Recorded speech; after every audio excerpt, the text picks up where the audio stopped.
Né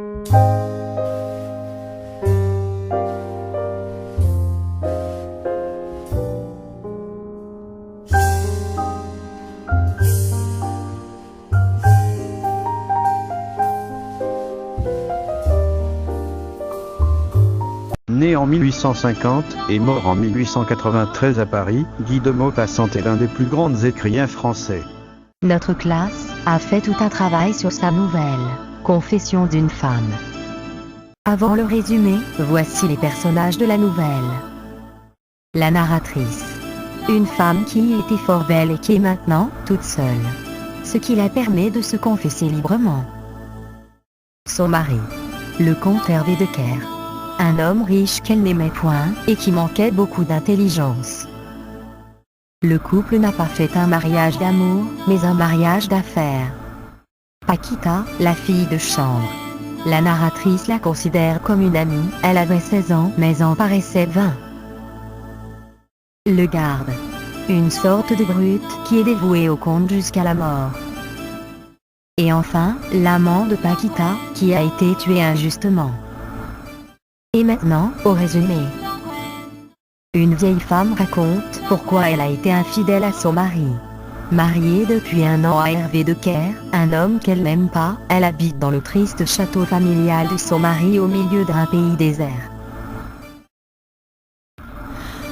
Un soir, son mari la convie à une chasse nocturne au renard. Il a l'air bizarre, nerveux, sournois. Les heures passent, son mari la sonde, il trouve qu'elle a un fameux sang-froid. Soudain, un homme apparaît dans la nuit. Son mari le tue, prend sa femme, la soulève et la jette sur le cadavre de l'homme. Il pensait que c'était son amant qui venait la rejoindre. Paquita, la bonne, arrive en courant et se jette sur Hervé. C'est son amant à elle qu'Hervé a tué. Il constate le gâchis et s'excuse auprès d'elle. C'est à ce moment que l'épouse décide de lui être infidèle. Confession d'une femme est initialement publiée dans la revue Gil Blas du 28 juin 1882, sous le pseudonyme Maufrigneuse. Puis dans le recueil posthume Le Père Milon en 1991. Merci à Madame Benfadila, notre classe a bien travaillé sur la nouvelle. Voici quelques photos de notre travail.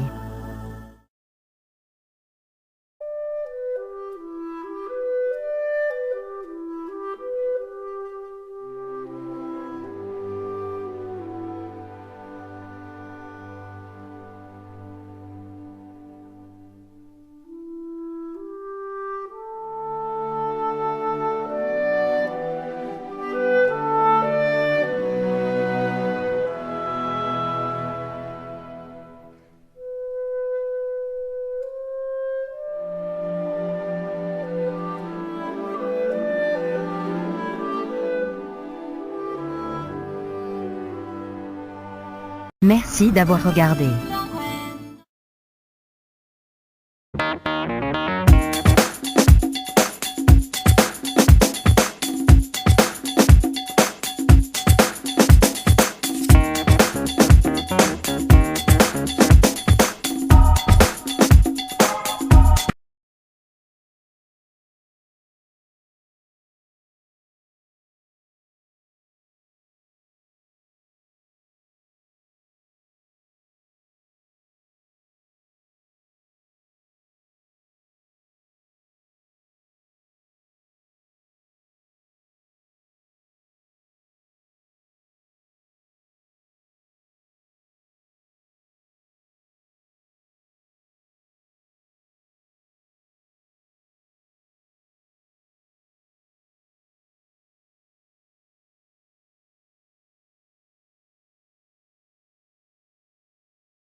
Confession d'une femme.